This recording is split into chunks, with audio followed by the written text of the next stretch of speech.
में आप सभी का स्वागत है। आज हम आपको बताएंगे कि आप परीक्षा में सफलता को अतिशीघ्र कैसे अर्जित कर सकते हैं। इसके लिए हम आपको थोड़ा से पीछे ले चलते हैं। हम आपको बताते हैं कि सनातन संस्कृति में 3 मुख्य कारक हैं। उसमें एक है 16 संस्कार, नंबर 2 5 प्रकार के ऋण और नंबर 3 4 प्रकार की आश्रम व्यवस्था। तो अगर आप आश्रम व्यवस्था में जाएंगे तो उसमें पहला है ब्रह्मचर्य, दूसरा है गृहस्थ, नंबर 3 है जो है संन्यास और नंबर 4 है वानप्रस्थ।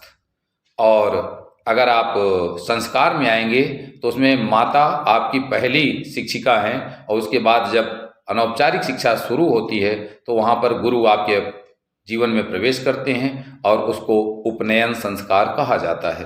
तो अगर उपनयन संस्कार के हिसाब से आप देखें तो उपनयन संस्कार में मुख्यतः गायत्री मंत्र का जाप होता है और गायत्री मंत्र को स्मरण कराया जाता है। और एम्स के डॉक्टरों ने यह प्रूफ किया है कि अगर आप कुछ समय गायत्री मंत्र को जपते हैं तो आपका प्री फ्रंटल कॉर्टेक्स ज़्यादा बढ़िया डेवलप हो जाता है और मस्तिष्क बढ़िया काम करता है।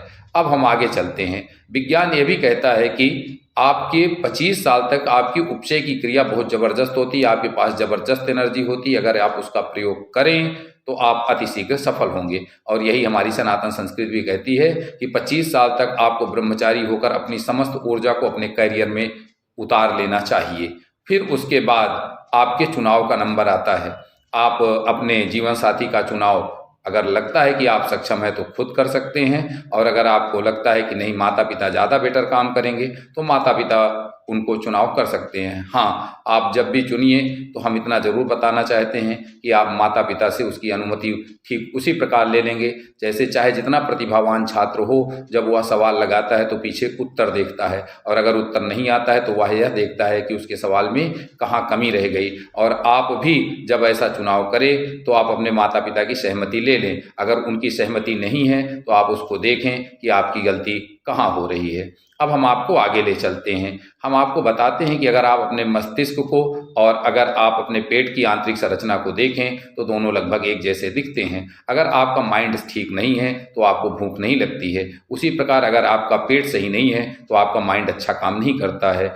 हम आपको यह बताना चाहते हैं कि जो आपकी प्राण ऊर्जा है वो 4 बजे से लेकर 6:30 बजे तक बड़ी आंत में रहती है। तो अगर आप अपना सुबह उठकर ब्रह्म मुहूर्त में नित्य नैमित्तिक क्रिया से निवृत्त हो जाते हैं तो आपका माइंड बहुत अच्छा काम करता है।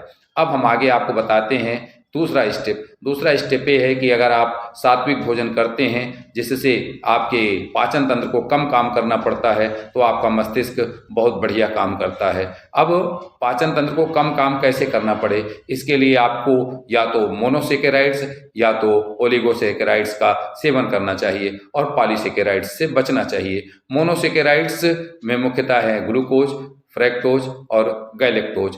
अगर आप सात्विक भोजन करें तो ये आपको तुरंत प्राप्त हो जाते हैं और इसका स्रोत है वे सभी भोजन जो कम आंच में पकते हैं अर्थात शाकाहारी भोजन, और नंबर 2 फल फूल तथा सलाद, ये सब चीज़ें।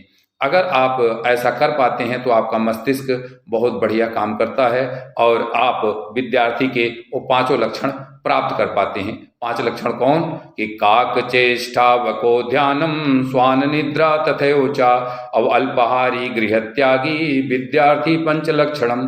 कौवे जैसे चेष्टा, बकुले जैसा ध्यान, कुत्ते जैसी निद्रा और अल्पाहारी थोड़ा भोजन करने वाला, गृहत्यागी अर्थात सांसारिक चीजों में इंटरेस्ट ना लेने वाला। अगर आप ऐसे बन पाए तो फिर उत्तिष्ठ जागृत प्राप्त वरानि बोध, उत्तिष्ठत जागृत प्राप्त वरानि बोधत, अर्थात उठो जागो और जब तक अपने लक्ष्य को प्राप्त ना कर लो तब तक रुको मत। यह स्वामी विवेकानंद का प्रिय वचन है जो कि कठोपनिषद के अध्याय नंबर 1 और मंत्र नंबर 14 से लिया गया है।